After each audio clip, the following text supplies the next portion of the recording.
Hey guys, how are all of you beautiful people doing?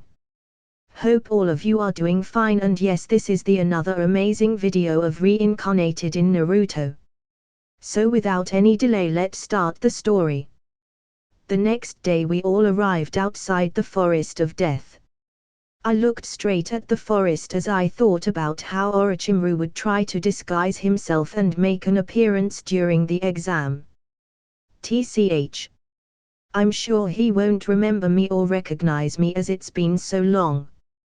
The fact that Lord Third is a sensor-type ninja but failed to detect the whereabouts of his own disciple Orochimaru means I probably won't be able to detect him either.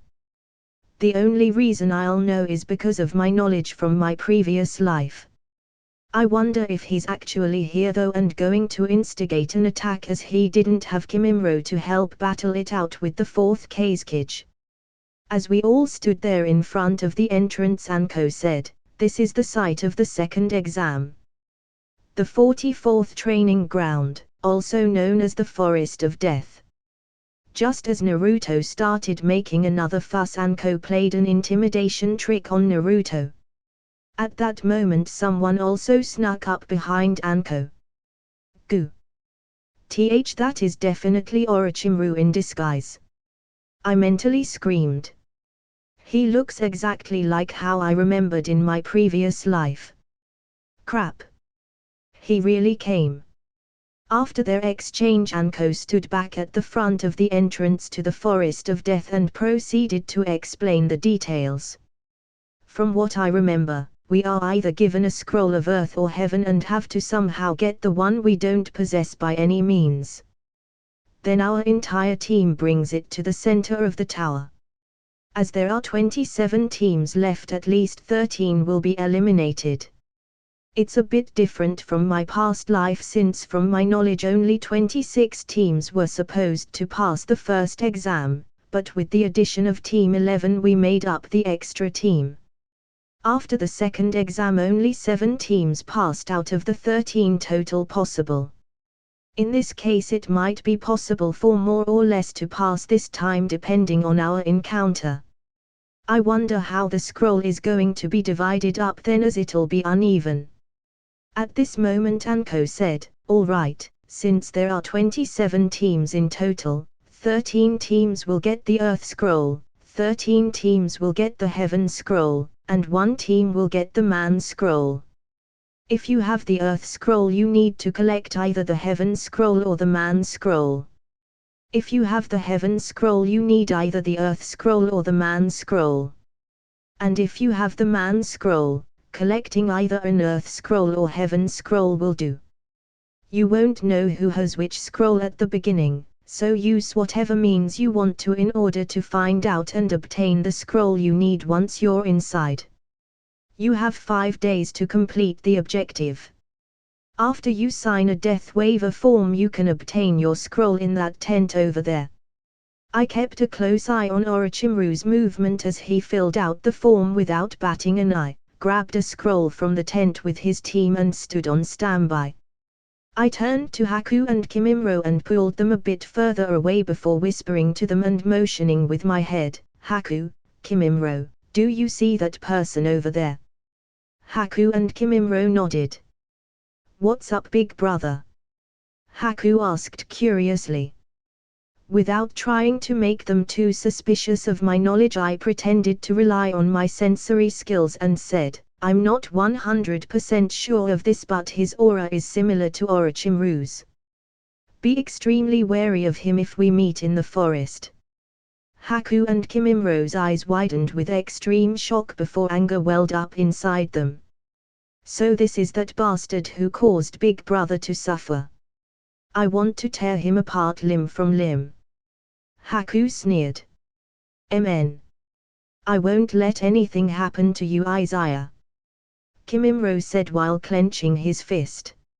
I sighed at their extreme reaction but at the same time felt emotionally touched. Amen, I made the right choice choosing Haku and Kimimro as my brothers, I thought. Oi! Hide your rage and murderous intent or else we'll get noticed, I said to them. Orochimaru looked over, seeming to notice Haku's and Kimimro's rage. Haku and Kimimro quickly reined in their emotions and apologized. "Oh, they seem a bit appetizing," Orochimaru thought as he licked his lips with that long creepy tongue of his before turning away from us and taking a quick glance at Sasuke. "Phew," I mentally sighed. "Doesn't seem like he recognized me." It's a good thing that Orochimaru isn't a sensory-type ninja, but I wonder what skill he employed to mask his aura that even sensory-type ninjas can't discern. Is it just because he changes his host body often or some other reason, I mentally pondered. As the three of us exchanged our death waiver consent form for our scroll, I was surprised that we got the only unique scroll out of everyone else. The man scroll. Heh, this will make our job easier since it won't matter which team we steal from. I put the scroll away as the three of us left the tent, awaiting near one of the 44 unoccupied entrances into the forest and awaiting permission to enter. 30 minutes later and the gates were finally opened. It was at this moment that everyone quickly made their way into the forest in an attempt to get a head start and set traps for their opponents. Haku, Kimimro, and I also headed in, albeit at a more leisurely pace. After all, we didn't have to be that picky with our opponents. Others had to find the right scroll first, so they had to plan accordingly. We, however, could pick any team we wanted to eliminate. And of course, I wasn't that worried about us actually being eliminated by the other teams. I was most worried about Orochimaru, but at the same time I knew who his target was. I stopped on a tree branch in the forest, which prompted Kimimro and Haku to pause as well. "Is something on your mind?" Kimimro asked. "MN." I nodded. "Remember that person I told you guys about who I suspect is Orochimaru? If he is Orochimaru, then I have an idea as to who he's targeting." "Eh? You do, big brother? Who's he going to target?" Haku asked. I paused momentarily before answering, Uchiha Sasuke. Why Sasuke?" Kimimro asked. "Orochimaru gave me the Sharingan for a reason. He wanted to create a strong body with the Sharingan so he could possess the body himself. However, he failed time and time again. I was probably his last attempt before he finally gave in, trying to create one himself since he thought I died. Instead, he now seeks to obtain an already living body with the Sharingan. He wants to pursue all jutsu in the world, and in order to do that he believes he needs the Sharingan." I responded. "Then, what should we do, big brother? Do you think he recognizes you?" Haku asked with concern. I shook my head. "No. I don't think he recognizes me. It's been at least 7 years since he abandoned me in that lab, and I've grown quite a bit since then. Plus I'm wearing a blindfold with a powerful seal on it, so he doesn't realize I have the Sharingan.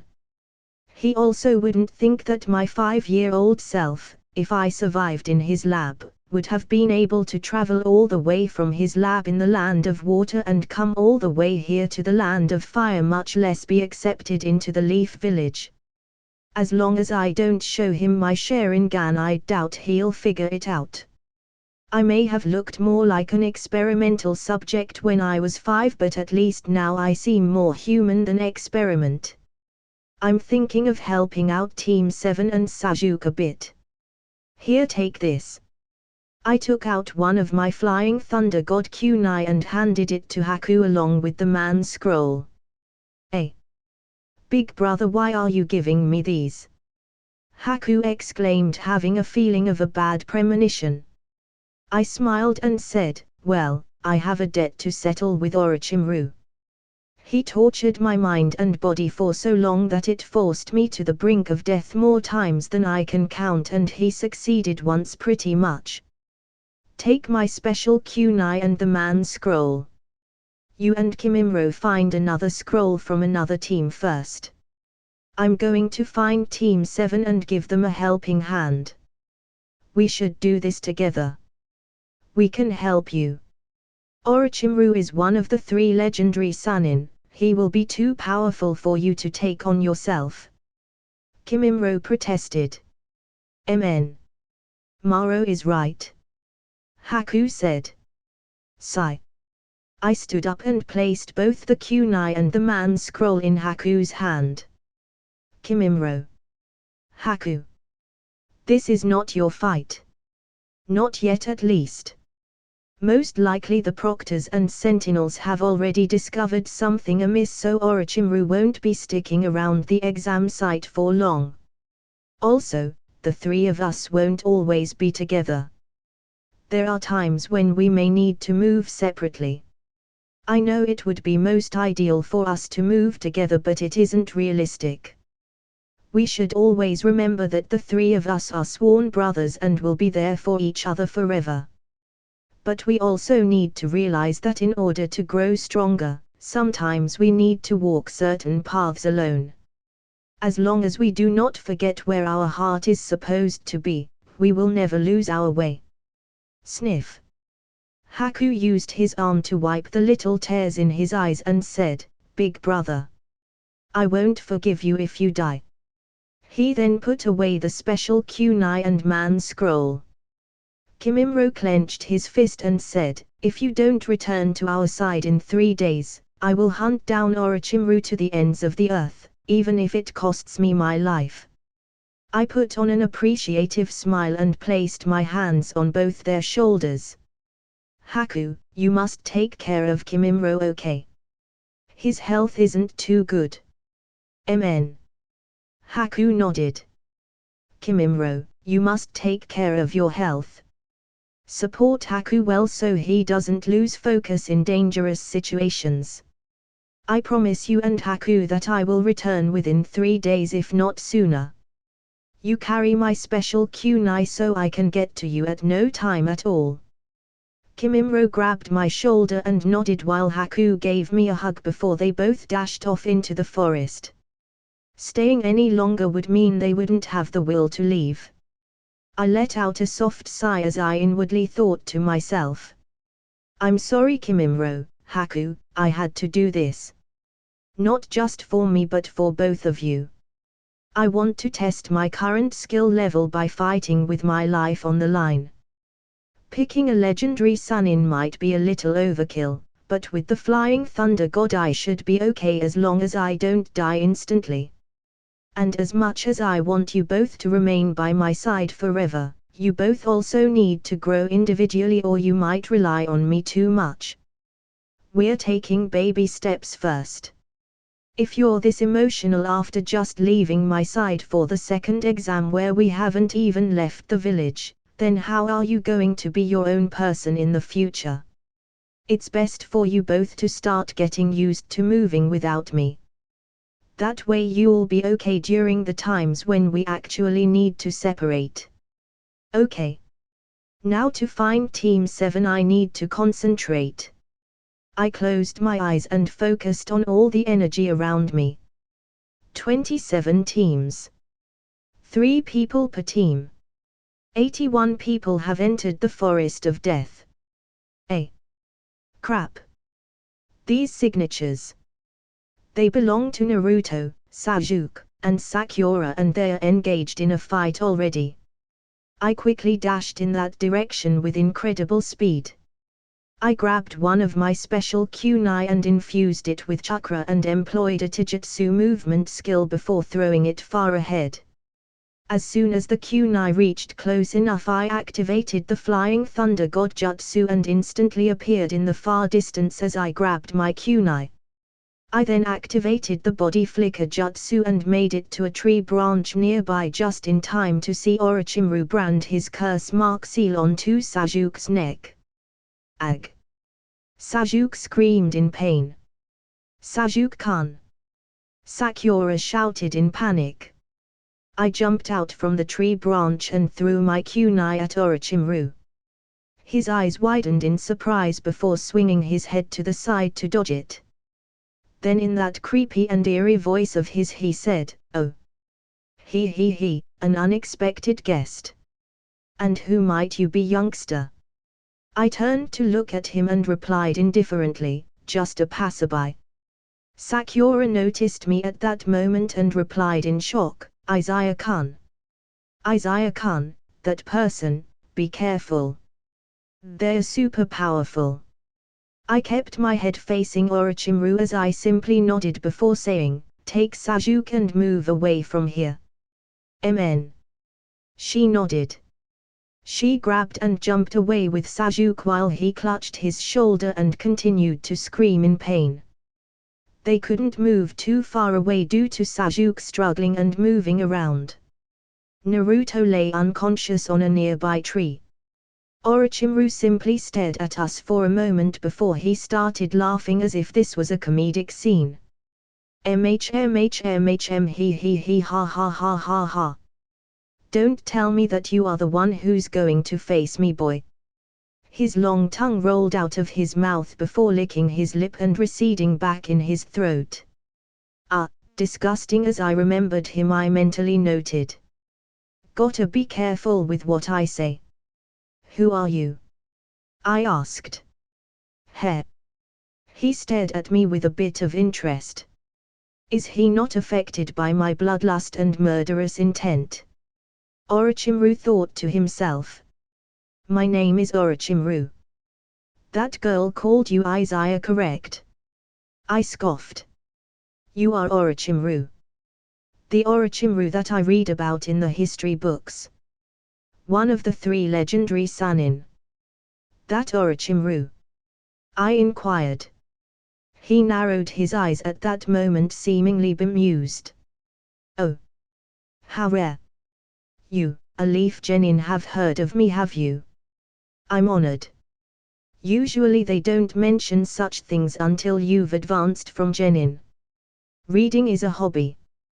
There's no need for me to wait on someone else to tell me these things. What did you do to Sasuke? Orochimaru licked his lips once more before saying, "You're an interesting kid. I feel like you may be a worthy specimen to study. You wish to know what I did to Sasuke? How about I just give you one too?" He shot forth with incredible speed and struck out with his left hand while I blocked with my right. Orochimaru was inwardly surprised at my ability to react to his attack since I had a blindfold on, when during his fight earlier Sasuke had to rely on the Sharingan to see his speed. He kicked with his right knee, then threw a left hook. I sidestepped his knee strike and ducked to dodge his left hook. I pushed with my right palm and struck his chest, forcing him back 3 meters on the large branch we were fighting on. He licked his lips in anticipation before he once more moved at an incredible speed towards me. He performed an axe kick. I shifted right and struck with my right fist. He blocked with his left palm and struck with his right palm. I parried his right palm with my left palm, grabbed the joint of his wrist and twisted hard to the left. In order to prevent his wrist from breaking, he spun his entire body in the same direction as my twist. As he was mid-twist, I pulled his wrist towards me and kicked upwards with my knee. He blocked just in time, placing his left hand on top of my knee to stop me from hitting his body. I dropped my knee quickly before raising it once more and successfully struck his face. I then threw him towards the trunk of the tree, causing his body to smash into it. I quickly formed the signs of snake, ram, monkey, boar, horse, tiger and shouted, "Fire-style flame bullet jutsu." "What?" Orochimaru looked on in shock as a huge blast of raging fire and oil approached him. Soon after, the flames wreaked havoc where he was. I didn't lower my guard. Knowing Orochimaru, I can't kill him at my level. In fact, I wasn't even sure if this guy was actually killable. A moment later, he jumped up from below the tree trunk towards me, forcing me to do a backflip away. He stretched out his right arm and said, striking shadow snake jutsu. A bunch of brown-colored bulk-spotted snakes rushed towards me as I quickly jumped down and threw 2 wired ropes. One rope tangled itself onto Orochimaru's feet and the large tree branch rooting him down, while the other latched itself onto the large tree branch we stood on. I used the leverage of the swinging motion to land on a nearby branch before forming the signs of snake, dragon, hare, tiger and shouted, fire-style dragon flame jutsu. I spit a piece of fire on the wired line that quickly moved up to where it was latched onto, which was the large tree branch Orochimaru was rooted down on. Orochimaru looked down at his feet and noticed that I had left a bunch of oil on the tree branch from my earlier fire-style technique. Once the dragon flame reached the tree branch, it was completely ignited and smoked to ashes along with him. I just stared indifferently from the branch below. As expected, that attack only hurt his host body, but he himself is unfazed, I mentally noted. As the branch that Orochimaru was on got incinerated to ashes, he started falling downwards, but before he fell all the way down he formed the hand signs of boar, dog, bird, monkey, ram and said, summoning jutsu. A large brown and black spotted snake appeared, catching Orochimaru on its head. Damn him! I cursed.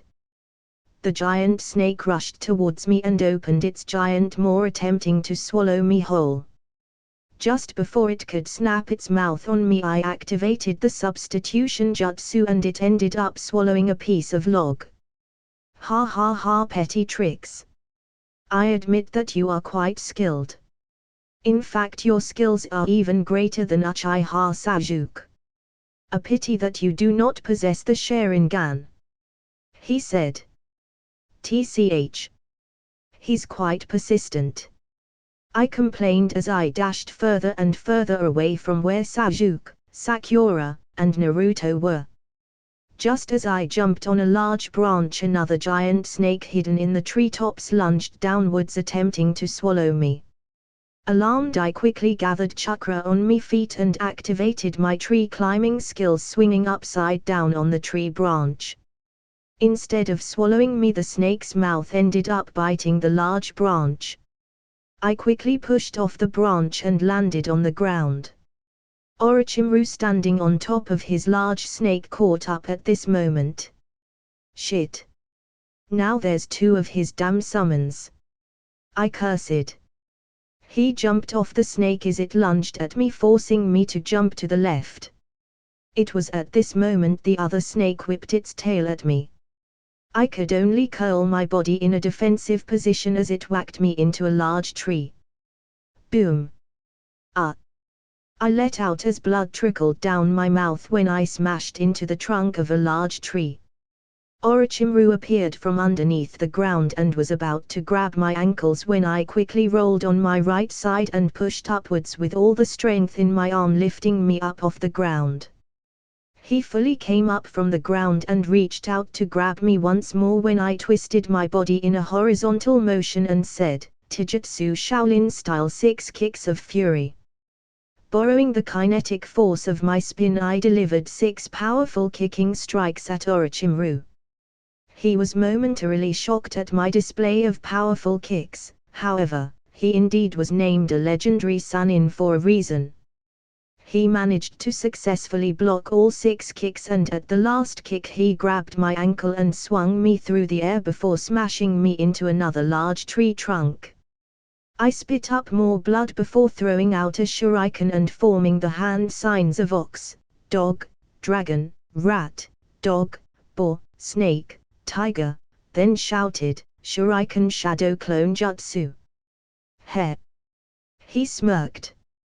He instantly sunk into the ground to avoid the 10 shuriken flying his way. I instantly placed my hand on the ground at that moment and said, Gotcha! Earth-style bottomless swamp jutsu. From under the ground, Orochimaru noticed that he was stuck in mud all of a sudden. I quickly placed my hands together and said, Shadow Clone Jutsu. 2 shadow clones instantly appeared by my side as I started panting out of breath. Damn. I'm running low on chakra.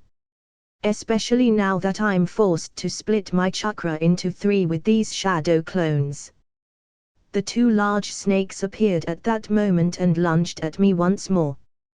One shadow clone jumped into one of the snake's mouth while the other shadow clone jumped into the others. No choice, I said. While Orochimaru was still trapped in the mud underground, I formed the hand sign seal of confrontation and said, Flying Thunder God Jutsu. I instantly disappeared and reappeared all the way back to where Sakura, Sasuke, and an unconscious Naruto were. I picked up the kunai that I threw at Orochimaru when I first got there and said, Heh. Now he'll have no idea how I escaped so quickly. I hope you like my present, Orochimaru. I paid a lot of chakra for it. I took this chance and grabbed Naruto, who was unconscious and hanging on a branch nearby, and jumped over to Sakura and a screaming Sasuke. I picked up Sasuke as well before turning to Sakura and said, Follow me. Mn. She nodded. We quickly disappeared soon after. Orochimaru freed himself from the mud soon after I disappeared using the Flying Thunder God technique. He looked around only to find his 2 large snakes, but with me nowhere in sight. He. How interesting. Orochimaru felt something amiss when suddenly the 2 snakes by his side started swelling in size.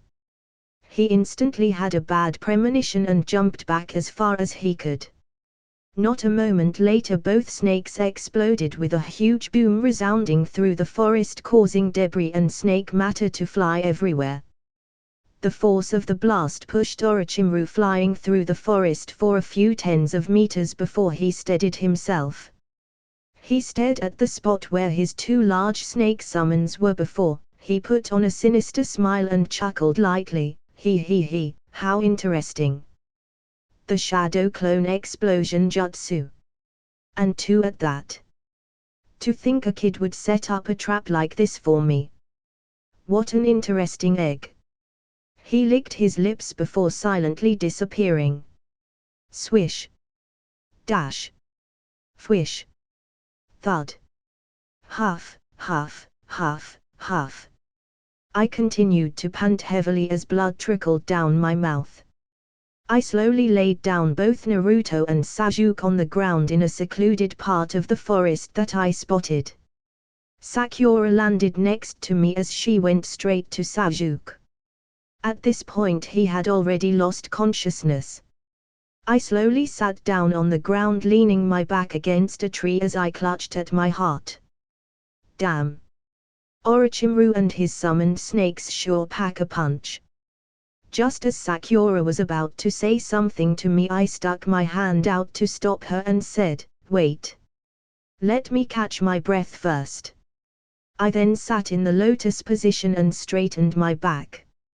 I closed my eyes through my blindfold and focused on the Taijutsu breathing technique I developed a few months ago but never had the chance to teach Kimimaro. Taijutsu 9 Dragons breathing technique. I then circulated the first breathing method. The surrounding energy in the air suddenly coalesced and flowed into my airway as it was slowly assimilated into my chakra pathway system and forced outwards into my body's cells, reinvigorating them. I then let out one long and deep breath which had a tint of the color purple. Mn. This technique would be good for Kimimaro and Haku to learn. I have Hashirama's cells in me, so even though I'm injured I'll be fully healed in a day or 2. This technique can speed up that process even more, but I can only use it once a week and I can only perform the first breath right now. It's still incomplete, but at least I can catch my breath now. And I still need to build up my chakra reserves again. I slowly meditated on the fight I had against Orochimaru. I definitely lost that fight. He either held back in that fight or couldn't use his true strength due to the limitations of his current host body. Then again, I also didn't use my true strength either. I refrained from using the Flying Thunder God Jutsu, the wood-style Yamato-sensei has taught me, and my main Gekyu Sharingan. For now only Haku, Kimimaro, and Yamato-sensei knows I can use wood-style, and he promised not to tell anyone except for Lord Third. No one else knows I can use the Flying Thunder God Jutsu and activate the main Gekyu Sharingan except for Haku and Kimimaro. I don't want to reveal any of these 3 abilities of mine if I don't have to yet, especially the main Gekyu and wood style, or I'd definitely be living a more strenuous life than I currently am. If I factor in these variables, then I guess I didn't lose that badly, I smirked. But, in terms of pure chakra output, taijutsu prowess, or physical strength, I'm still outmatched by Orochimaru. I'll have to continue pushing my limits to increase my chakra output, and after my battle with Orochimaru I have a good idea where my strength lies on the power spectrum. I then turned towards Sakura and said, "Okay, I'm done with my meditation." "Go ahead, you had something you wanted to say." Sakura stared at me for a moment, confused at what I just did to breathe out purple steam. But she snapped back to reality a moment later and said, "Thank you, Izaya-kun. You saved us and even got hurt while doing so. I'm worried about Sasuke and Naruto. Are they going to be alright? And what did that person do to Sasuke? What is this mark?" "Ha!" I let out a drawn-out sigh. That person said his name was Orochimaru. From what I read in the history books, Orochimaru is known as one of the 3 legendary Sannin. He was originally a disciple of Lord Third Hokage before he defected and became a S-rank missing ninja. What? Why would someone like that be here? What does he want with Sasuke-kun?" Sakura asked bewilderedly. "Calm down. I'll try to answer you with what I know. The best thing you can do for both Naruto and Sasuke right now is not panic, as you are their teammate. I might not be around next time. That means they have to rely on you. You need to be someone they can rely on. That means you need strength. You need to become stronger so you don't drag down your teammates." Sakura had a downcast look and said, "I was useless. I know I can't do much for either Naruto or Sasuke. I even mock Naruto all the time, but the truth is Naruto is strong. I couldn't do anything for them when they needed it." "Well, at least you realize that," I said. Sniff. Sniff. Oi oi. Don't cry. Please. I said, a little flustered. But it's true. If you didn't come in time, we could have died. And I would have died being unable to do anything," she said as she wept. "Hara." I sighed again. "Wipe away those tears. If you break down now, what happens to Naruto and Sasuke? I can't just stay here forever.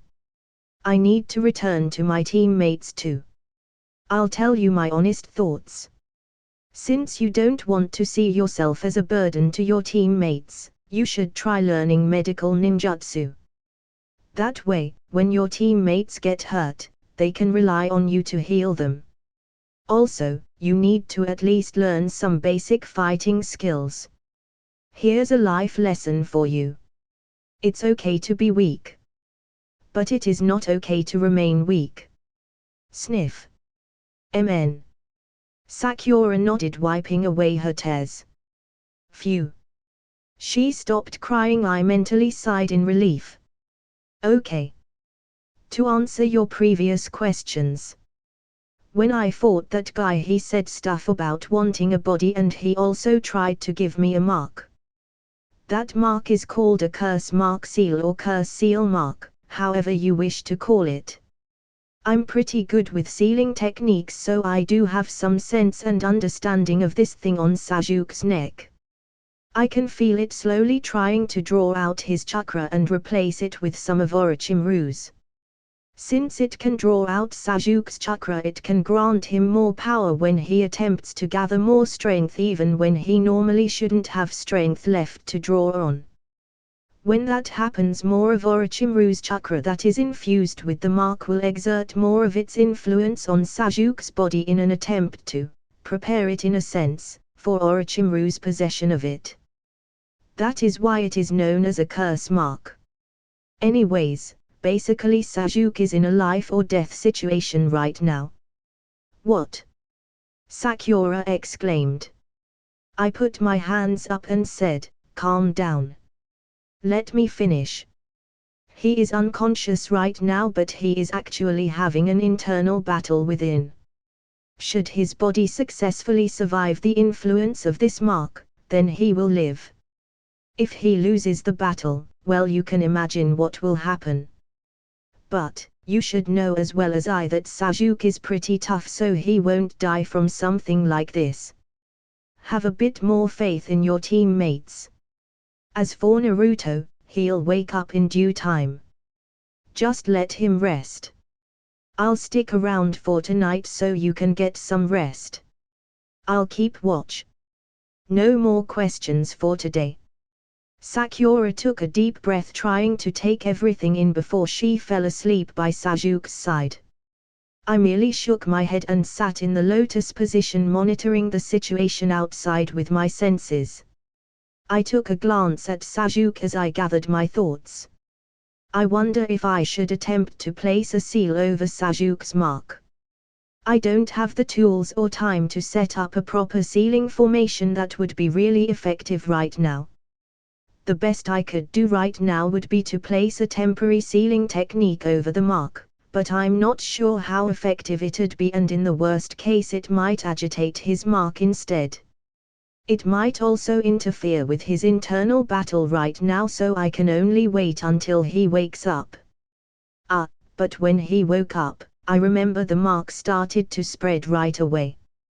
Whatever, I'll play it by ear. Nighttime came and went as morning soon rolled around the corner. Heh! I inwardly smirked as I sensed the 3 Sound Village genin hiding in the bushes close by. In my past life I remember that Sakura had a tough time dealing with these 3. Well, those 3 have no chance of succeeding in their plot while I'm around. Soon after, Sakura was startled awake by a nightmare. Ah! She screamed. Huff! Huff! Huff! She turned to look down at her side and saw Sasuke and Naruto still unconscious. She let out a sigh of relief. It was just a nightmare, she said. Are you all right? I said with my back turned to her as I continued sitting in the lotus position, keeping an eye on the 3 Sound Ninja in the bushes. Izaya-kun. She spoke in a surprised tone before recalling everything that happened recently. Phew. She inwardly sighed in relief. I'm glad I'm not alone, she thought. Geez. How long are these 3 Sound Ninja gonna play hide and seek? I'm used in annoyance. I'm pretty sure we ended up in a different place in this life than from my knowledge of my previous life, but they still ended up finding us. Persistent roaches. I let out a sigh. Sakura noted my mood as she attended to Naruto and Sasuke and said, Are you all right, Izaya-kun? I nodded my head. MN. Sakura. Yes. She responded. There are a few roaches in the vicinity, so defend Sasuke and Naruto well. Of course I'll help out with what I can, but you should prepare for unexpected events. She was suddenly alarmed before steeling her nerves. She took out a kunai and stood in front of Sasuke and Naruto's unconscious form before saying, MN. I won't be a burden to them any longer. I'll put my life on the line. I nodded at her newfound resolve and stood up. You can come out. You've been hiding in that bush all morning. How long do you three plan on playing hide and seek? I said mockingly. Eh? He knew we were here all along, said the one in a fur coat. TCH. He's that blind guy that knew of your technique in the first exam, said the one with spiky hair. It can't be helped now that we've been discovered, said the only female in their group. All three of them walked out from the bushes, which startled Sakura.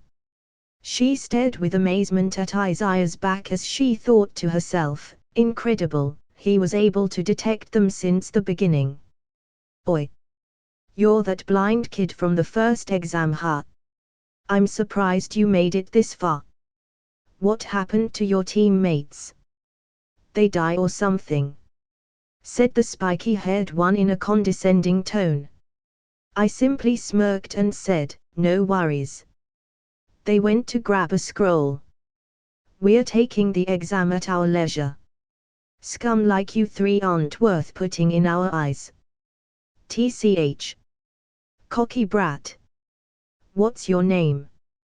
The sole female asked. When asking for someone's name, it's customary to give yours first, I replied. Hee ha ha ha. Very well. We should tell you our names so you know who sent you to your death. I am Doju. Kinyuta Doju, said the one in a fur coat.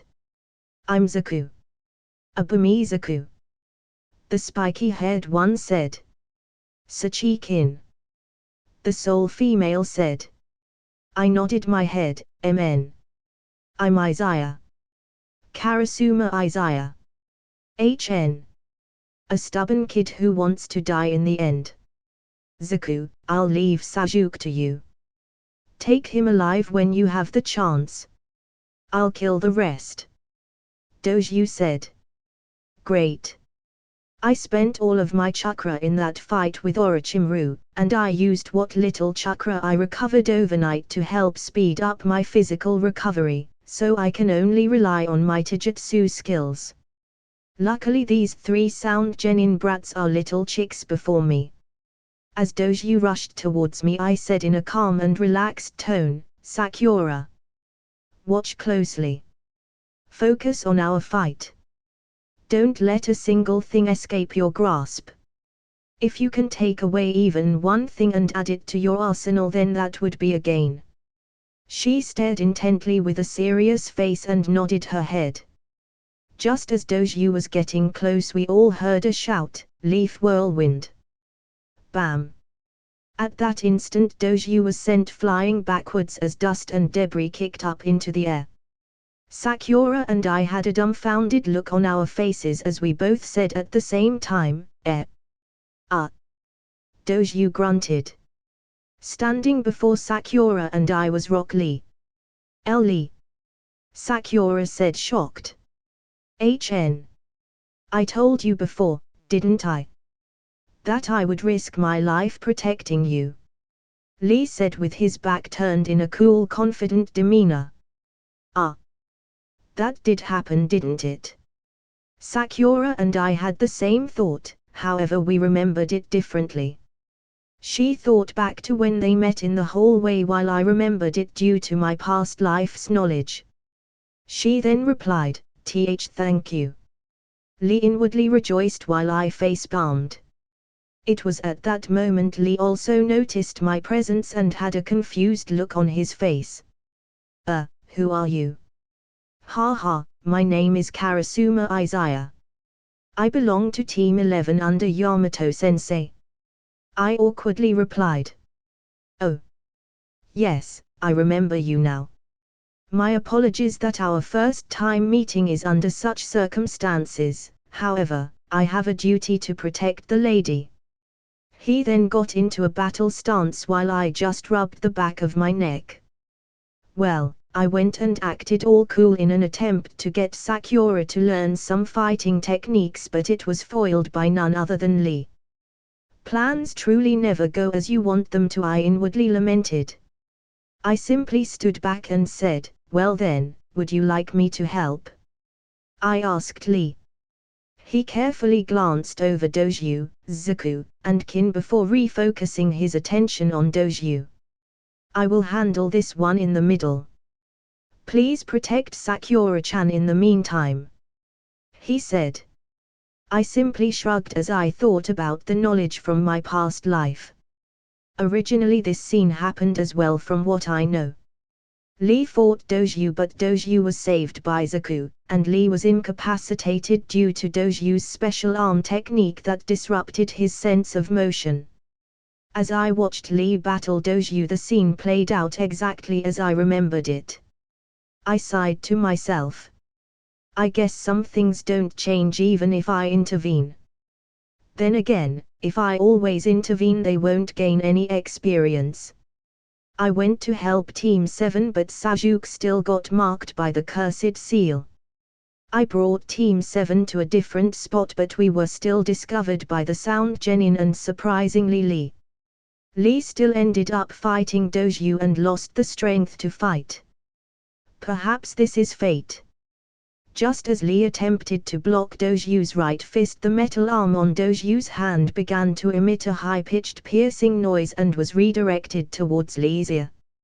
Lee noticed the incoming attack but couldn't avoid it, so he gritted his teeth preparing to take the strike head-on. Well, he fought Doju and lost. This should be enough experience for him, no need to let him get knocked out, I thought. Before the strike could hit him I dashed forward with incredible speed and said, Taijutsu Wushu style southern movement vicious viper. My hand lit up in a green color, striking forth like a viper in waiting that pushed against Doju's metallic arm and knocking him back more than 5 meters away, effectively cancelling out his technique. Huff, huff, huff. Lee panted as he knelt on the ground. He turned to look at me in shock. I stood there by his side without turning to face him and said, Your taijutsu skills are great, however, you let your guard down against his technique. You weren't cautious enough. You already knew he had a special technique on his right arm, yet you still tried to physically guard against it. What you should have done was use your superior speed and agility to stick to his left side at all times. With your capabilities you should have been able to do this easily. It seems you're still too inexperienced. Ah! Lee let out a surprised expression. This guy, he's strong.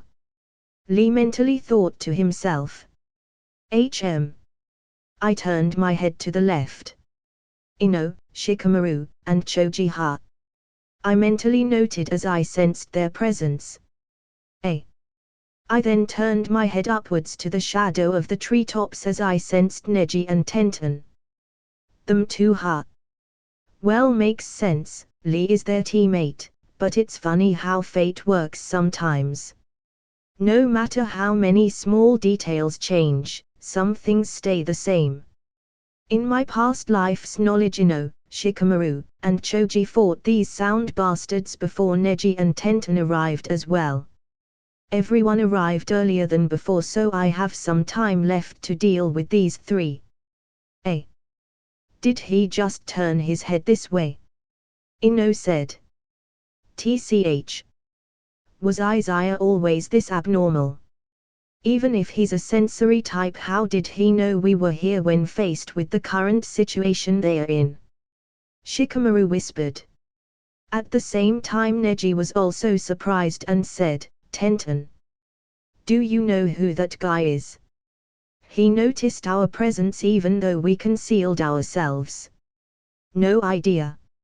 I remember seeing him at the first exam with the other Genin rookies, but I'm not sure what his name is. Tenten replied. At this moment I walked forward and stood in front of Lee. Sakura, like I said before. Watch closely as I deal with these three. If you can take away even one thing from this fight, then you would have taken one step forward onto the path of the strong. As for you, Lee, allow me to show you how you should have fought. MN. Sakura and Lee nodded. TSK. You brat. Let's see what you've got. Doju yelled as he charged forward.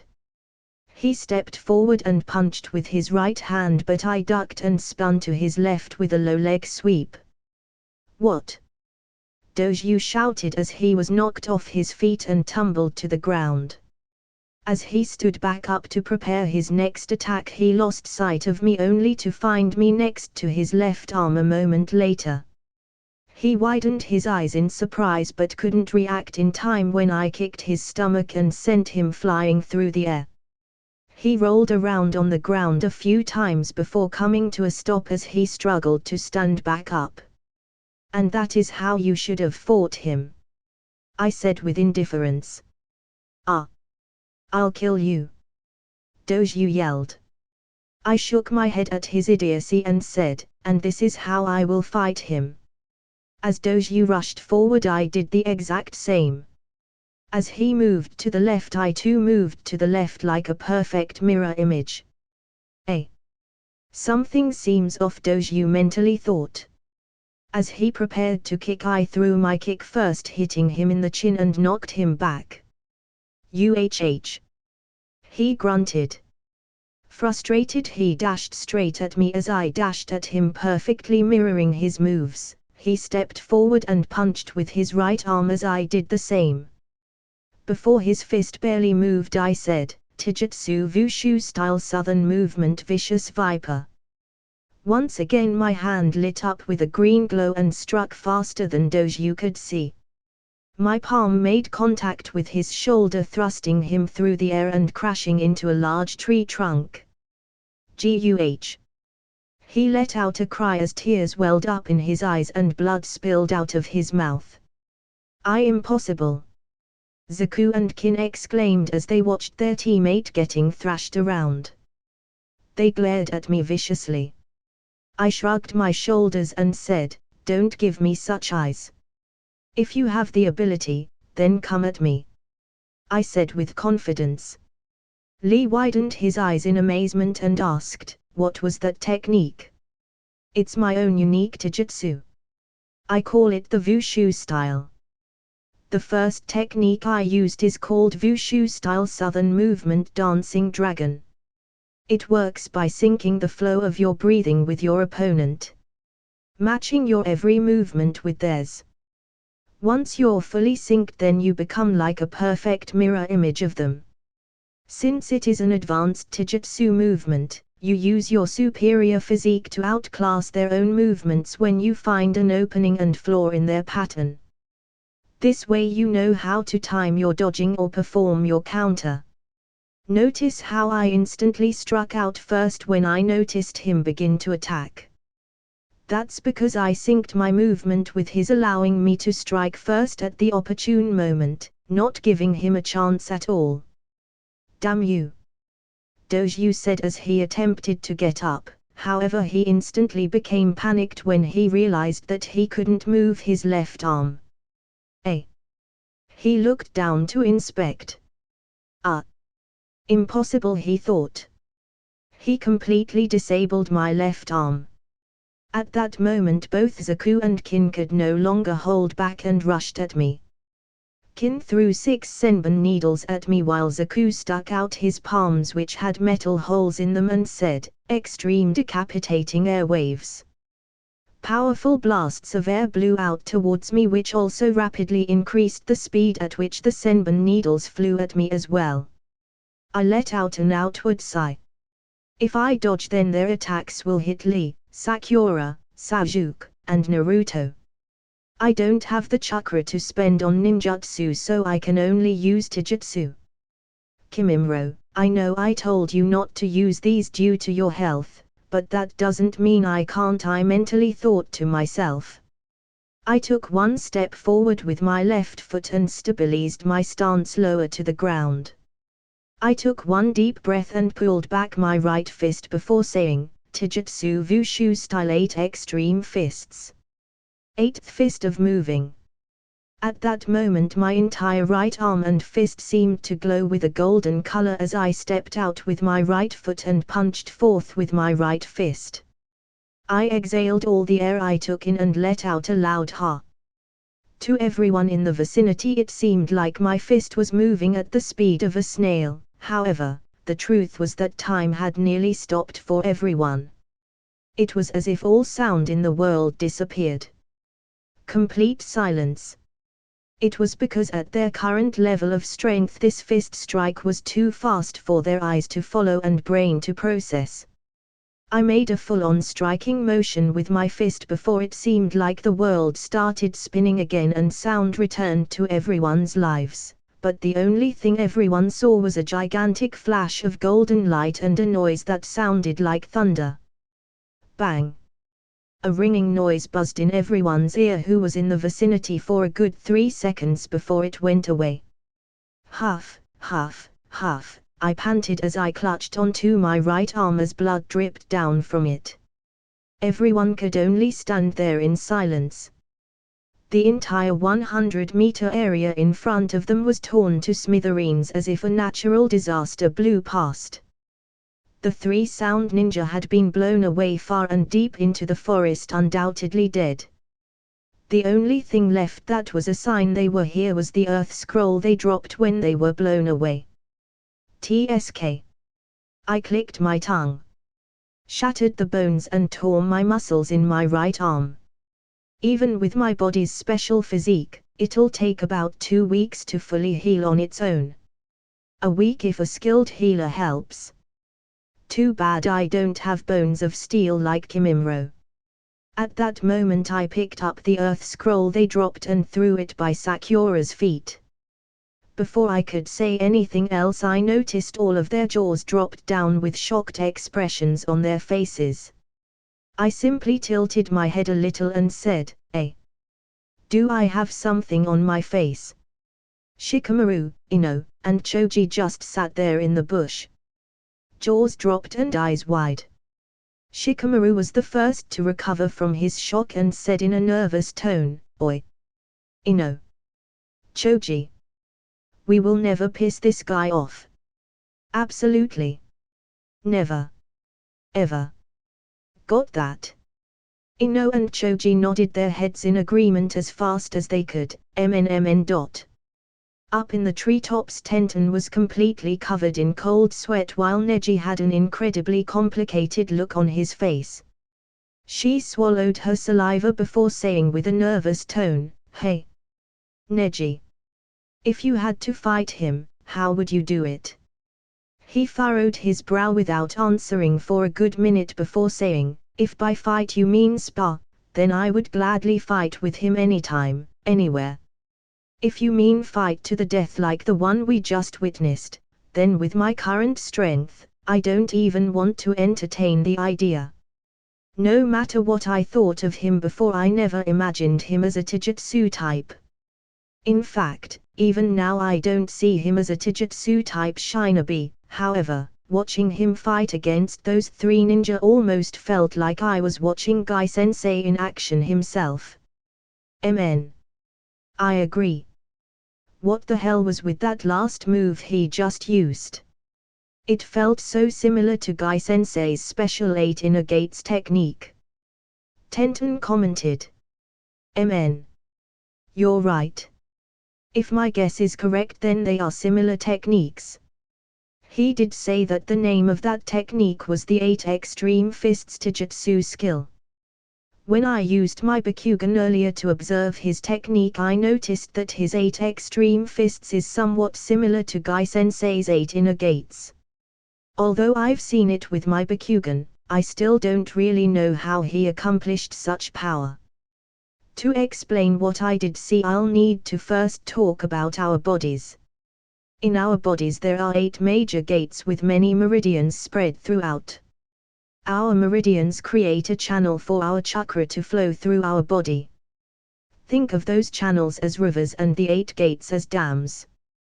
The gates hold a large reservoir of chakra like a dam holds water.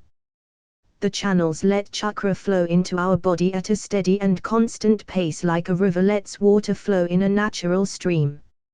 Rivers are not bottomless, nor are they infinitely wide. The same goes for our meridian channels.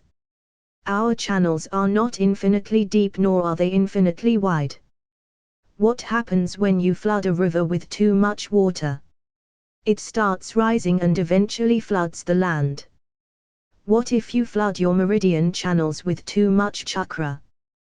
The chakra flows out of the meridians into your cells, tissues, bones, and muscles. It grants the user exponential strength and power, allowing them to move beyond the limits of normal beings. That's what happens when you unleash the gates. For a limited time you gain more power with the more gates you open, the drawback being the more burden you put on your body. His 8 extreme fists did the opposite. Instead of fully opening the gate, he closed it off completely. What? Then how did that help increase his power? Tenten asked. I'm not too sure. I only know that he closed the 8th gate completely. The 8th gate is one that surrounds our hearts. If you open that gate, you put too much burden on the heart with the excess energy that flows into it, and therefore you would undoubtedly die.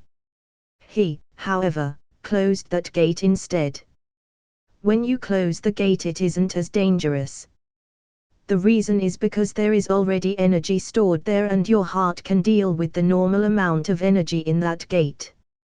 It's only a problem if you keep the gate closed for too long, since the energy will either eventually dissipate or it'll over-agitate the area, since there's nowhere else the energy can flow.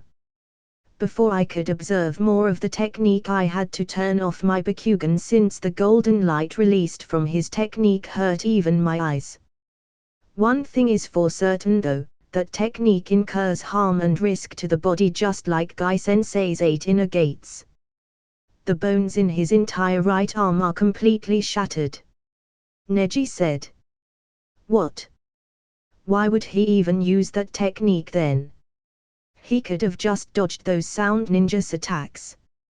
Tenten replied in confusion. Oi! If he moved, Lee, Sakura, Sasuke, and Naruto would have been hit and could have died. He risked shattering his entire right arm for our teammate down there, you know. Neji lectured. Ah. I know. I'm just saying, since I don't know what kind of relationship he has with those 4. Tenten replied. Well, he must have known the consequences of using such a technique. Besides, it doesn't seem like it's the end for him. With my Bakugan I can tell that his body is already starting the process of healing his right arm. Already? What is he, a monster or something? Tenten remarked. Neji smirked. I agree, he's definitely a monster amongst the genin candidates, if not the most monstrous of us all. However, what shinobi aspiring to become strong doesn't have their own secrets and special abilities. That Taijutsu skill he used must have been one of his trump cards, and his body's regeneration speed is probably another hidden secret of his. I'm willing to bet he has even more skills hidden up his sleeves.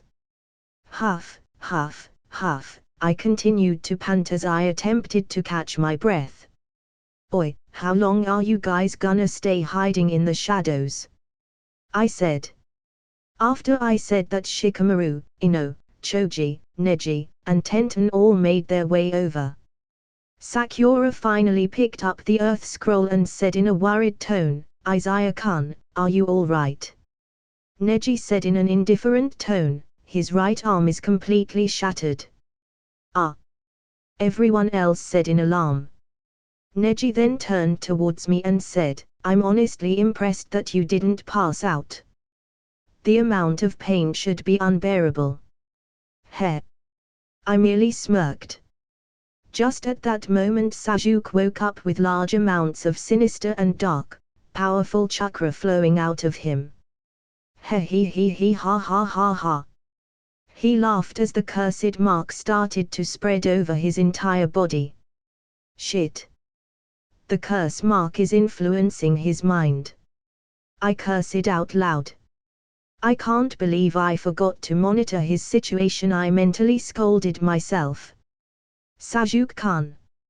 Sakura said in joy before stopping herself when she noticed the strange behavior he was exhibiting. What the heck is going on? Shikamaru, Ino, and Choji exclaimed in unison. Neji was also shocked and said, such power. Is this the strength of the Uchiha? Damn. The mark is influencing its own will on Sasuke.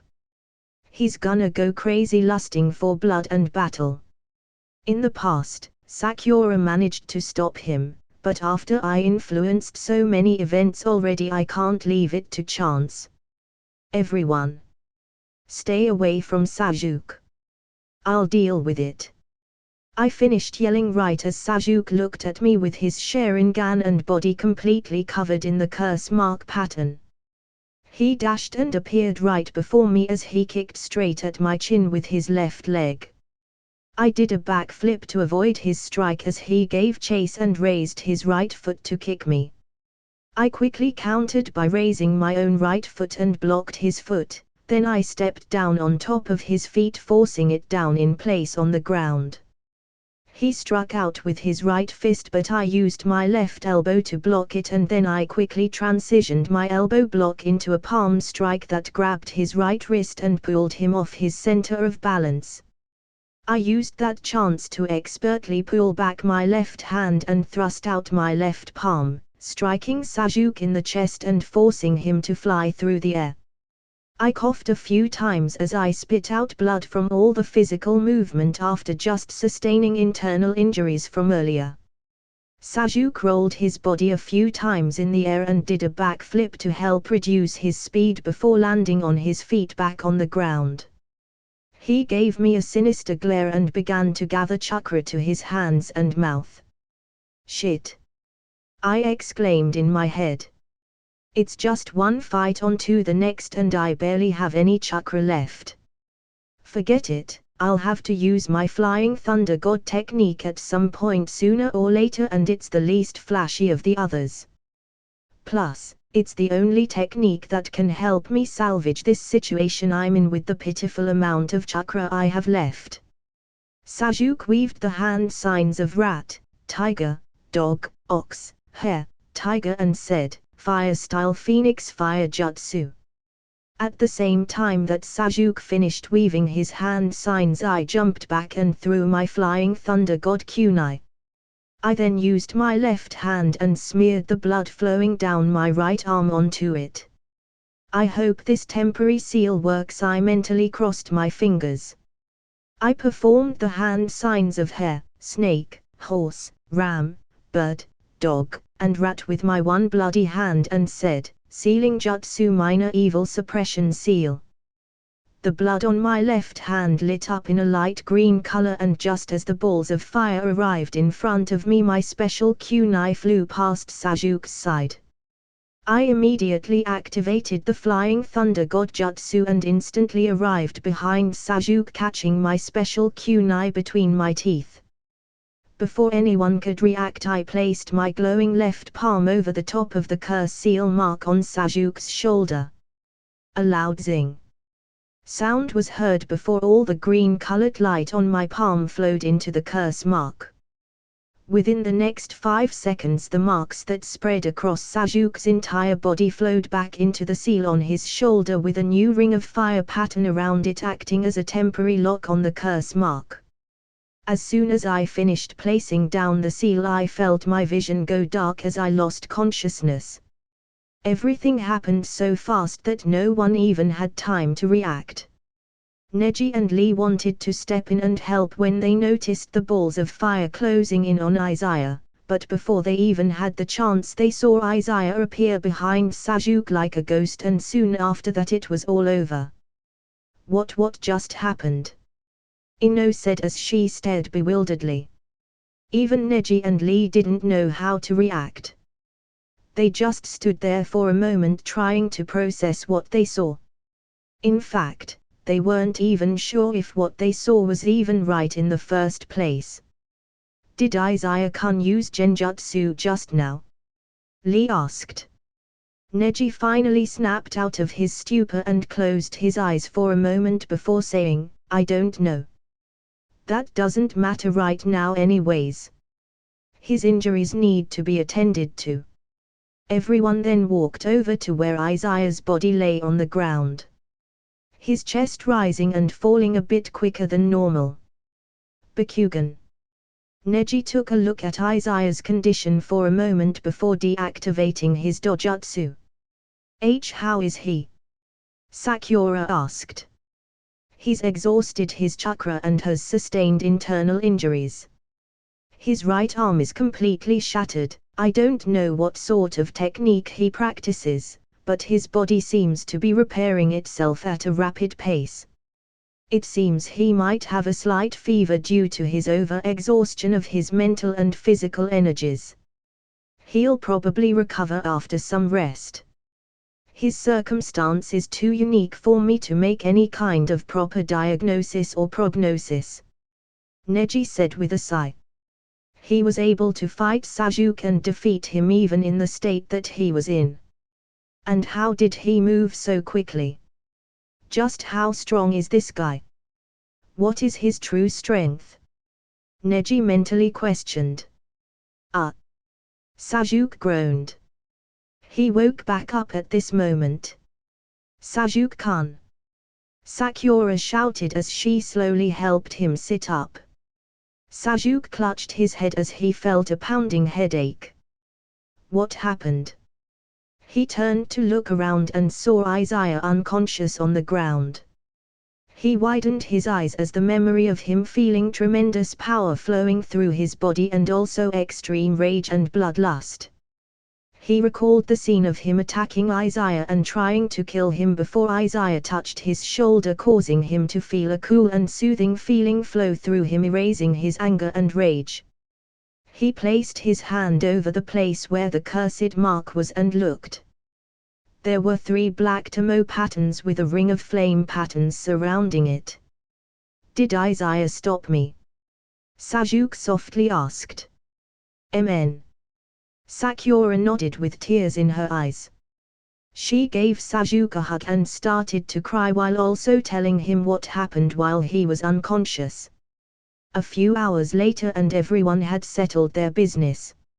Ino, Shikamaru, and Choji left after making sure everyone was okay. Naruto had already regained consciousness and was informed of the situation. And Neji, Tenten, and Lee had left after confirming that Izaya was recovering with his fever going away. Splash! Oi! Naruto, be careful. You almost got Izaya wet. Sakura reprimanded. Oops. Nay, was he really the one who saved us from that Oro? What was his name again? Naruto asked. Hara. Sakura let out a long sigh. For the last time, yes. And his name was Orochimaru. Anyways, we owe him a debt, so stop fooling around already. Sasuke just continued grilling the fish that they caught by the river as he continued to ponder silently to himself. I groaned as I finally woke up. Izaya-kun. Sakura and Naruto walked over. Sasuke also looked over from where he was seated. I said in confusion as I looked around. Sakura. Naruto. Sasuke. Where are we? How long have I been out? I rubbed my pounding head. Slow down, Izaya-kun. You still need some rest. Sakura said. How long have I been out? This is important. I asked again. 2 days. Sasuke said. I quickly got up. Are you sure? It's been 2 days. I asked hurriedly. Sasuke, Sakura, and Naruto looked at me bewildered. Yeah, it's been 2 days, Datbeo. Naruto said. Crap. I cursed. I appreciate you guys looking after me, but I really need to leave.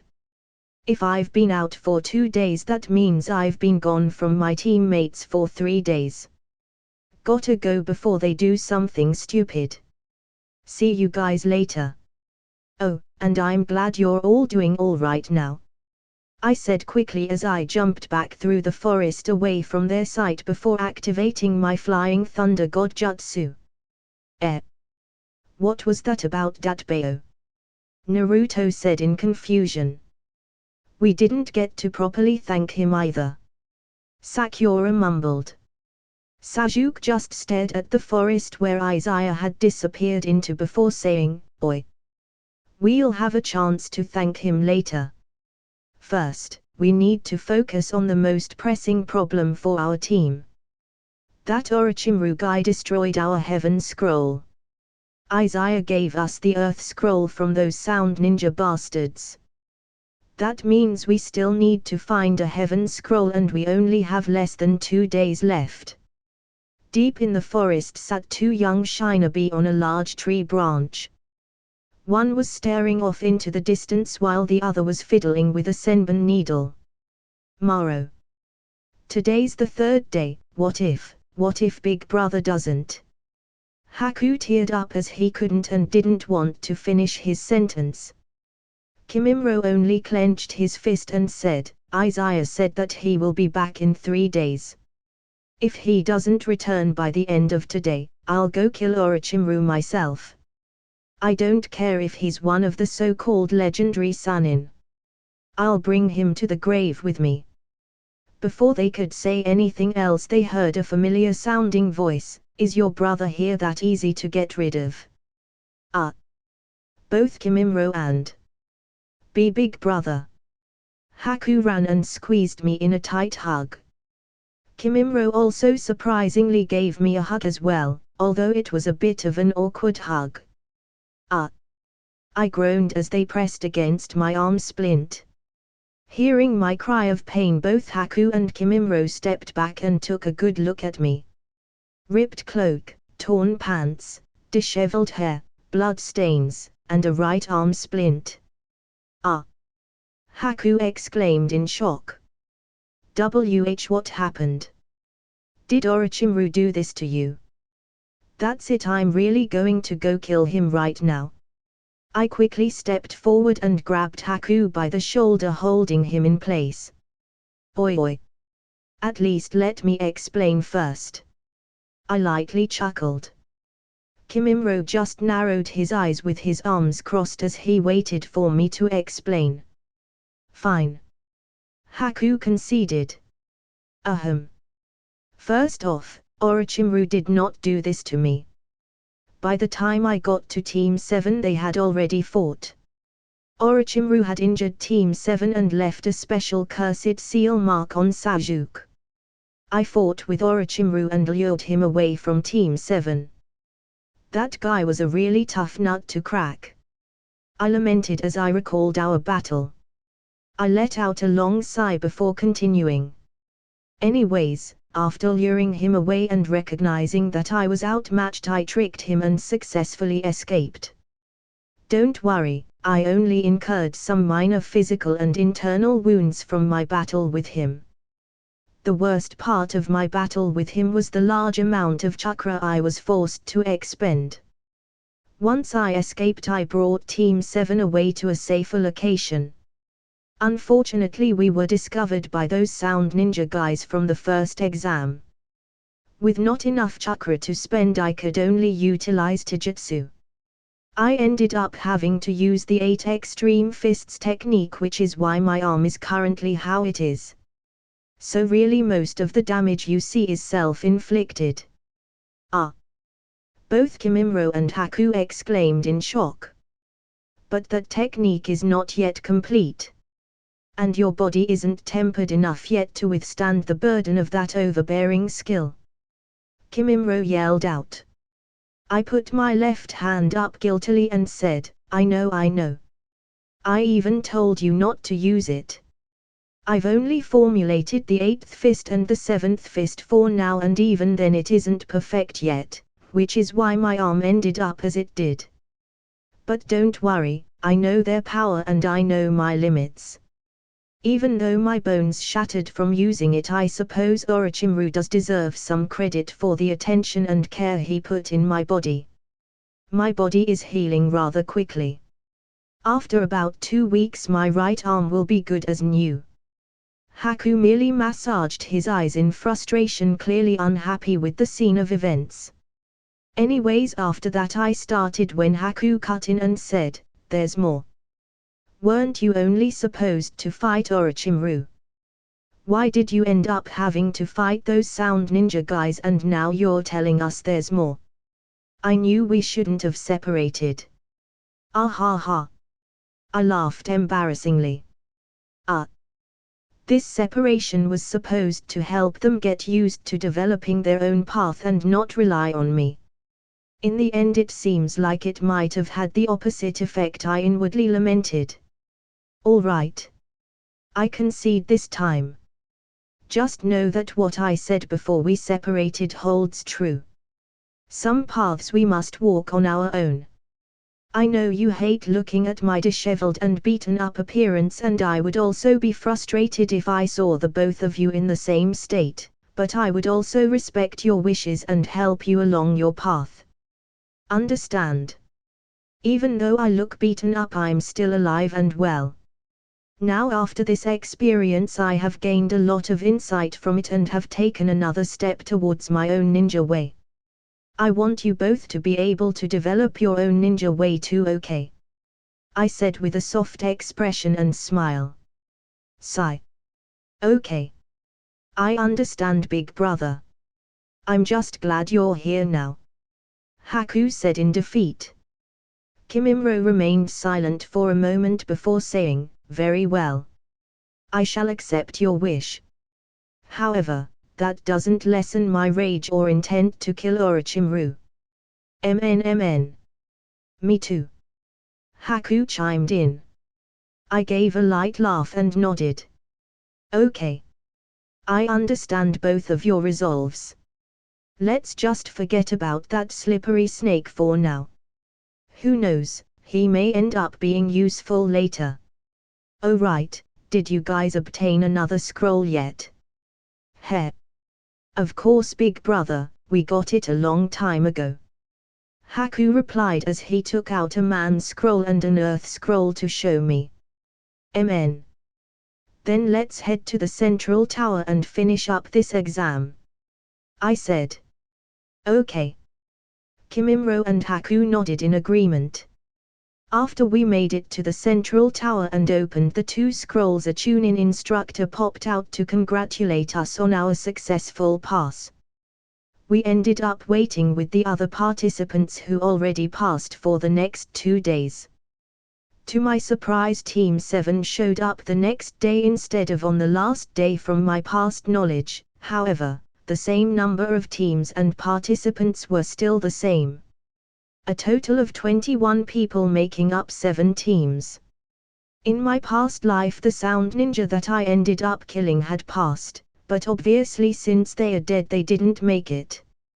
Everyone else who passed essentially remained the same as I remembered in my past life. Those who ended up passing were Kabuto's team from the Hidden Leaf, Gaara's team from Tsunagakyo, Team 7, Team 8, Team 10, Team Guy, and us, Team 11. Once the time limit of the second exam was over, all passing teams were ordered to head to the arena building. As we all walked in, we stopped in front of the judging platform and awaited for further instructions. I looked around and noticed for the first time that pretty much only Leaf Ninja made it this far. Aside from Kabuto and his team not really counting, albeit they still wore the leaf headband. Only Gaara and his team, who are from another village, made it this far. As we waited here, all the participants began looking around to check out the competition. Our Jonin instructors were also present, standing by on the judging platform. Yamato-sensei spotted us and waved happily until he saw my arm in a cast. His eyes immediately widened in shock as he tried to use sign language to communicate with us. I simply shook my head at Sensei's foolishness. Actually, if he just lip-talked, then with my Sharingan I would be able to understand what he was saying, but of course he didn't know that I possess the Sharingan. So he is here. Neji thought silently to himself as he glanced at Izaya. If he was so strong already, then how strong are his other teammates? Lee also glanced over at our direction as he recalled the battle that fateful day. I thought that I was the strongest Taijutsu user in the entire competition, but after witnessing Izaya fight yesterday I'm not so sure anymore. If Izaya is so strong already, how strong are his teammates? Sasuke also glanced over at Team 11 and specifically at Izaya. He then walked over and said, "Yo. HM." Haku turned to look. "Hello." He replied kindly. "Not you. I was talking to Izaya." Sasuke said. I nodded my head at Sasuke acknowledging his presence and said, "How are you feeling?" He rotated his shoulder a few times before saying, "Better." He paused for a few seconds before saying, "Listen, I'm only going to say this once. I came over here to thank you for what you did. And to apologize for what I did that day. I wasn't completely myself. That's all." He then quickly turned away and walked off. Sakura and Naruto also came over to offer words of gratitude before returning to Sasuke's side. "Hey, big brother, what did Sasuke mean when he wanted to thank you and apologize?" Haku asked.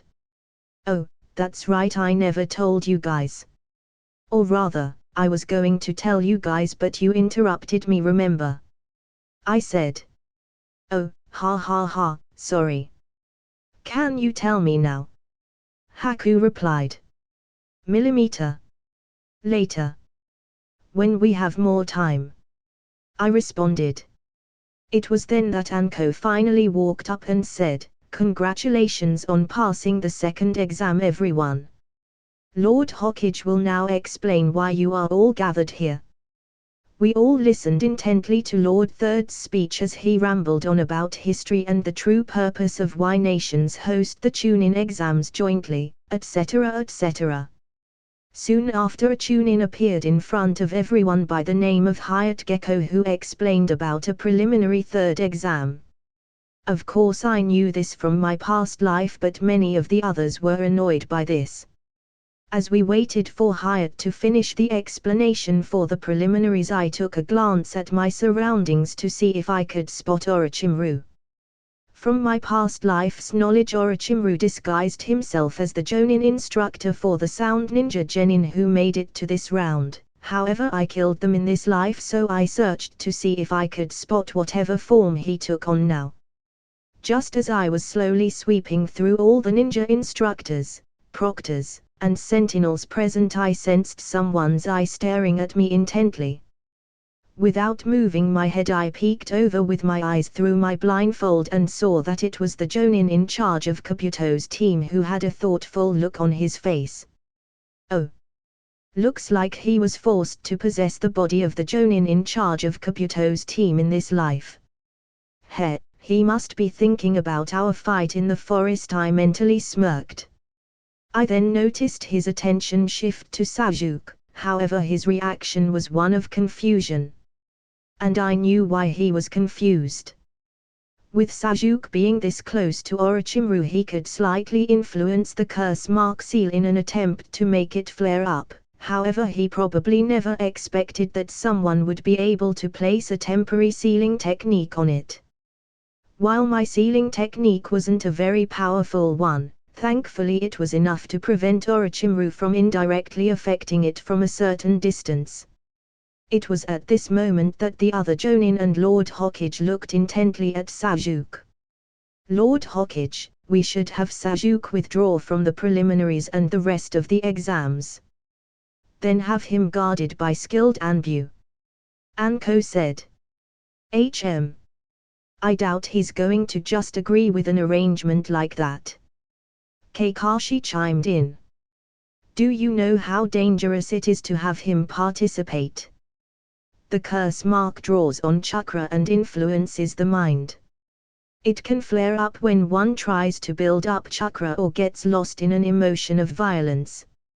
Anko angrily argued. Hiruzen stared intently at Sajuk for a few minutes before letting out a surprised expression and said, "It appears someone has placed a sealing technique over the curse mark in order to suppress its influence." Both Kakashi and Anko said in surprise. While he was in the forest. Who could do that unless Orochimaru did it himself, which I doubt. Anko commented. Well, it isn't a very powerful sealing technique, it is enough to suppress any influence Orochimaru might want to make indirectly. It will also suppress the mark's influence on Sajuk for a bit. There is still a chance for the mark to flare up and break from its seal if he overexerts himself, otherwise the seal should last about another day before it is corroded by the mark. Among the genin gathered here, I can only think of one person who might have had the capabilities of this feat. Hiruzen said as he glanced at Izaya. Soon after, Kabuto raised his hand and said that he wanted to withdraw from the preliminaries, which prompted Lord Third to ask about his background. Just as I remembered it, I thought to myself. A ploy of Orochimaru's. Soon after, the preliminaries began.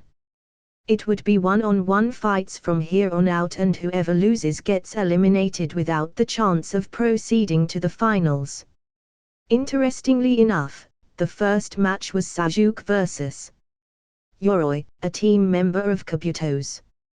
I furrowed my brow. Just how much power does fate have, I silently thought. In my past life, Sajuk also fought Yoroi, and this was also the first match. Everyone began walking up to the balcony to observe the fight as Sajuk and Yoroi got ready for battle.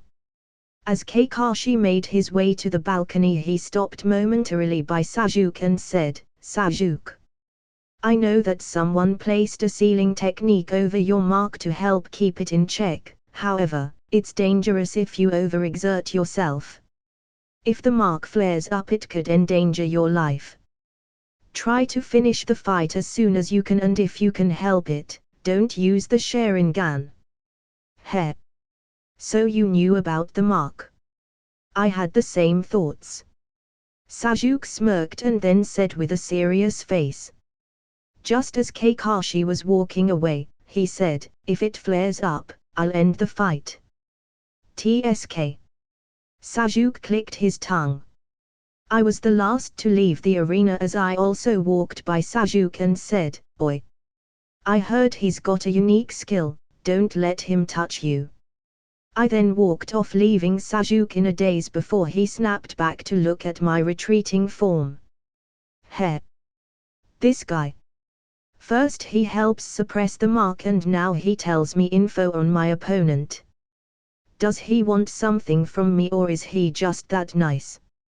It was at this moment that everyone had finally cleared the field for Sajuk and Yoroi's fight.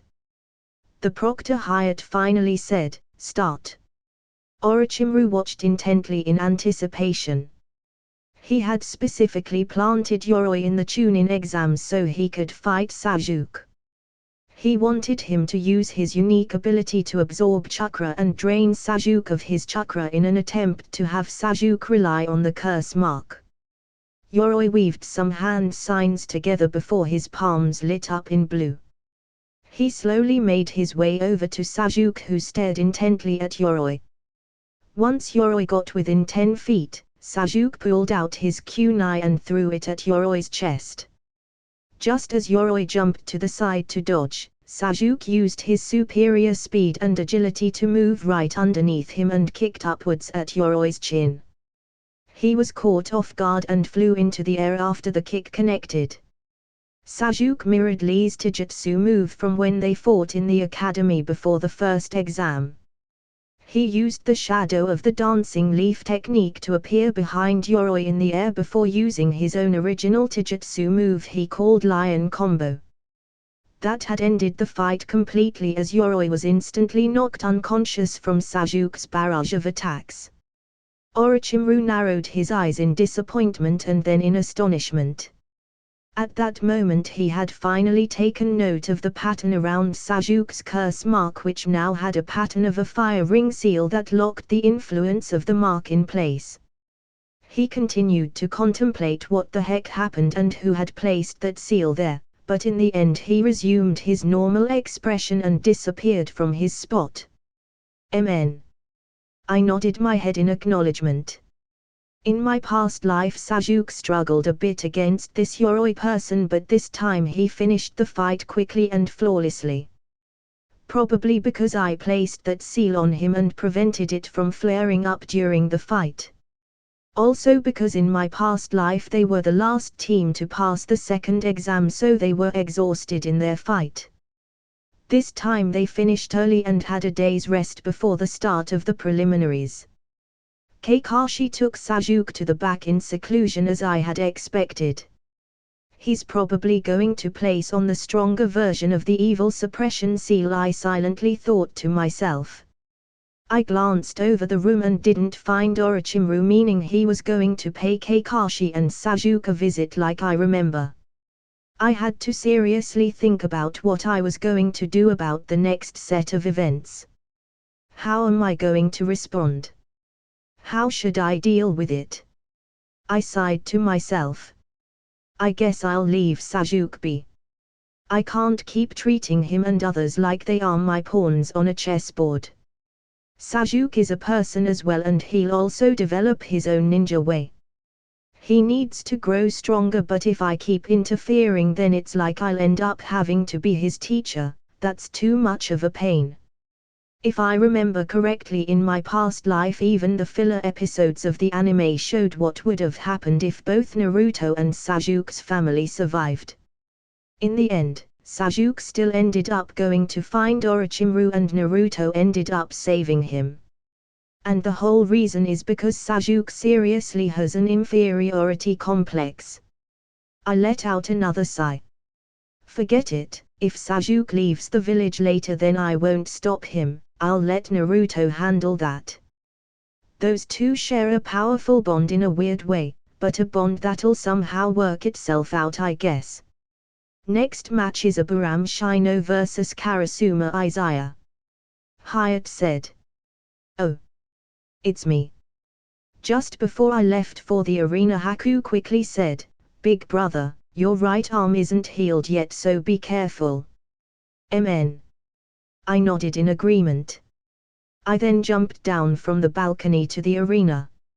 Up on the balcony Ino, Shikamaru, and Choji simply said, Poor Shino. Asuma looked at them confused and said, Boy. Why did you guys say that? The fight hasn't even started yet.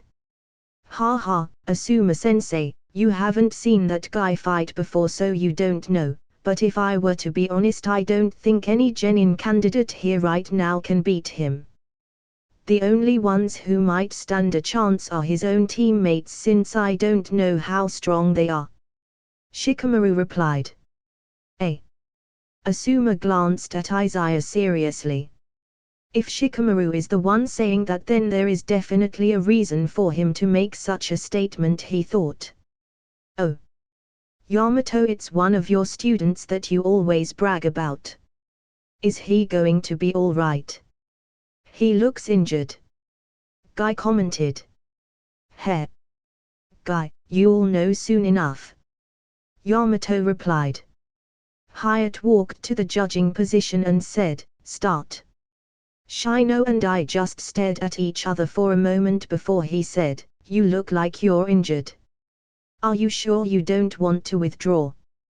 When Neji, Tenten, and Lee heard Shino say that, they sighed internally and all thought the same thing, ignorance is bliss. On the other hand, Ino, Shikamaru, and Choji started feeling incredibly worried about Shino's life. No need. I replied. Since Hyatt-sensei said we can start, then let's get it over with. At that moment I flung my left hand out with a speed that Shino couldn't follow with his eyes. I grabbed and crushed a bug that was creeping up on my right side. Shino was instantly shocked at this development.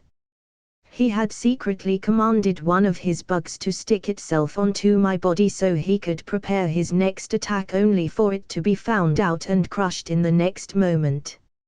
Oh! Nice try. A secret attack, and on my bad side at that.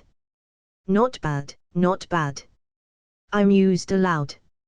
At that moment Shino became aware of the severity of the situation and commanded thousands of bugs to rush towards me.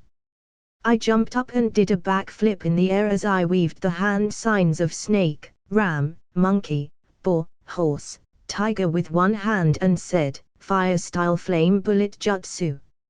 A large blast of flame and oil instantly burnt all the bugs to a crisp. Not a single one escaped due to my ability to sense their location.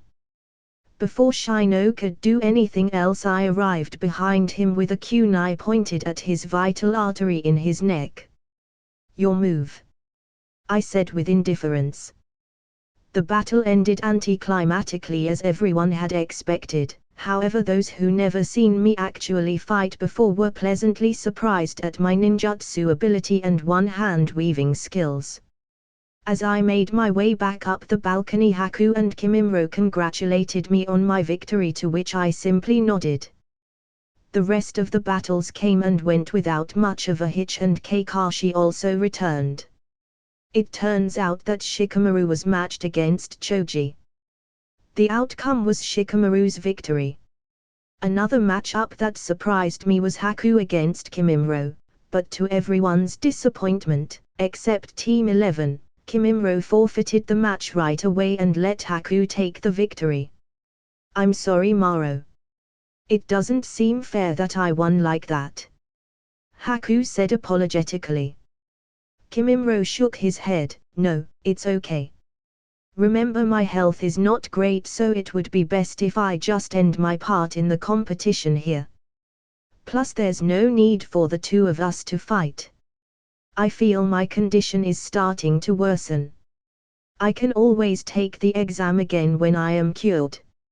I walked over and placed my good arm around Kimimaro's neck and said, "That's right. I don't want Kimimaro and you to fight since there's no benefit in the preliminaries. And I'm also getting worried about your condition, Kimimaro. For now I think it's best for you to refrain from doing any taijutsu or ninjutsu." "MN." He nodded. "Well, seems the results are out. The ones who advance to the final and third exam are Sasuke, Kankuro, Tumrai, Shikamaru, Naruto, Neji, Gaara, Haku, and I. And the final part of the exam will be held a month from now," I commented. Lord Third soon announced the rules and the bracket of the tournament for the final part of the Chunin exam. Naruto vs. Neji, Gaara vs. Sasuke, Izaya vs. Kankuro, Haku vs. Tumrai, and whoever won that fight would fight Shikamaru. "Alright, let's go. There's nothing else to do here," I said. Yamato-sensei walked over to us and said, "My precious students, I'm so proud of you guys. Let's go get some barbecue meat at Yakiniku-Q to celebrate." "MN." We all nodded and agreed. 2 weeks have passed since the end of the preliminaries and everyone has been training hard. I looked down at my right arm and slowly took off the cast, testing it out by moving and stretching it. "MN, feels much better. Pretty much all healed up." Knock knock. "Hey. Don't tell me it is who I think it is," I whispered aloud to myself. For the past 2 weeks I've barely had time to myself since Sakura and Lee kept coming over asking me to help them train in some techniques. I've also spent my time passing on the theories and techniques of the Taijutsu 9 Dragons breathing technique to Kimimaro and Haku. In order to help Kimimaro increase his chances of recovery if and when we are able to meet Tsunade, This is the only technique I allowed him to use to help him reinvigorate the cells in his body, albeit it can only be used once every week. Knock knock. I heard again. I sighed to myself and got up off my bed before walking over to the door and opening it. I stared unsurprised at the guests outside my door. Oh, Sakura, Lee, you both are here. Again. What can I do for you? They both quickly bowed and said, please help me with my training again. I stopped myself from letting out a sigh so I would stop sounding like an old man. I simply looked at them for a moment and said, Sakura. Haku is in the room next door. I've taught you some basic taijutsu movements already to help you better defend yourself. I've also taught you some simple genjutsu techniques. You only need to continue practicing those so you can build a stable foundation. If you try to take on too many tasks before you are prepared, it'll do the opposite of growing your strength. Stick to what you already learned, and if you really want, go see Haku next door. He can help you learn some medical ninjutsu. Amen. She nodded her head obediently. I shook my head as she walked away.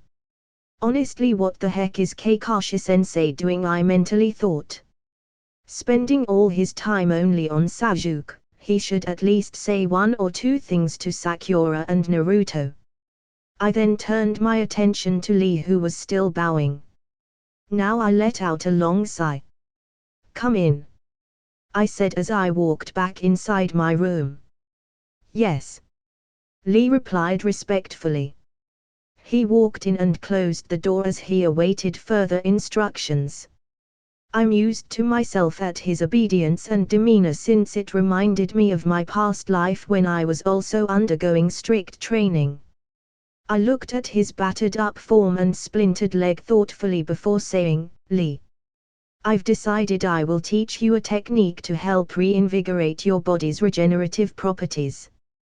Success will vary amongst individuals, but you are a taijutsu type, so maybe you'll be able to master it. I call it the Taijutsu 9 Dragons breathing technique. The principle of this technique is to slowly take in and absorb the surrounding energy into your body by assimilating it with your chakra. Because it is energy from the surrounding environment, it is much richer in many elements than your natural chakra in your body is used to. Once assimilated with your chakra, you direct the extra energy you took in and expel it into your surrounding cells, tissues, muscles, and bones, allowing them to fill up with life again. After they've been bathed in that energy, you pull that energy back into your chakra channels and force the impurities back out with every exhalation. Currently I have only successfully developed the first breath of the 9 total breaths, so I can only teach you this. Do not under any circumstances try to attempt more than one breath, or I promise you, you will ruin your future. Also, you cannot use this technique more than once a week. Remember that. Your injuries are too serious for this technique to completely heal you, however it will increase your chances of a full recovery in the future.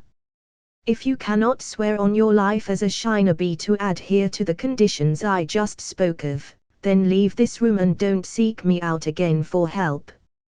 Lee stared at me as if he had seen hope once more as a tear fell from his eye. Sniff. He quickly wiped away his tears and said with great conviction, I swear on my pride and life as a shinobi that I will adhere to the rules you spoke of. I nodded my head and said, if you swear, then repeat the conditions I spoke of. He placed his only good hand over his heart and said, I swear on my pride and life as a shinobi that I will only use the first breath and never attempt the other breaths unless you, Izaya, give me permission. I also swear that I will only use this technique once a week and no sooner. Amen. Very well. Remember the words that you have spoken here today. I will now impart to you the first breath of the 9 Dragons breathing technique. I said.